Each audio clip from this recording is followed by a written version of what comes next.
Bueno, Manci, antes de todo, ¿qué tal? ¿Cómo te encuentras?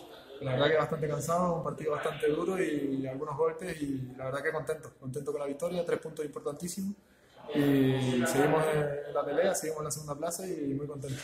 Que el cambio ha sido debido a un golpe, sobrecarga.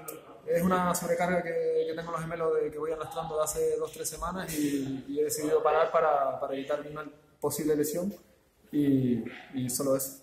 Bueno, y si, a nivel personal, sigues en racha, otra vez marcando. Me imagino que muy contento por los 3 puntos, pero también por tu actuación personal. Sí, el trabajo del equipo está siendo muy bueno y eso facilita que yo esté más acertado de cara a gol.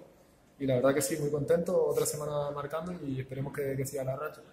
¿Qué os ha dicho el míster a media parte? Porque la primera parte lo tenéis controlado, pero no acabamos de llegar con claridad al marco rival y se antojaba pues, lo que faltaba, ser un pelín más profundo, ¿no? Pues estamos los dos equipos muy bien plantados, nos estamos respetando mucho y nada, que decidiéramos en la misma dinámica, que el equipo estaba trabajando muy bien y que en cualquier momento llegaría una ocasión y había que aprovecharlo. Y así fue. Se ha visto un partido no muy atractivo para el espectador, pero ha sido un partido muy inteligente por parte vuestra, que habéis tenido el partido totalmente controlado desde el inicio y habéis esperado vuestro momento. Sí, es un partido muy complicado, un rival muy bueno, fuerte en su casa y en un campo muy difícil.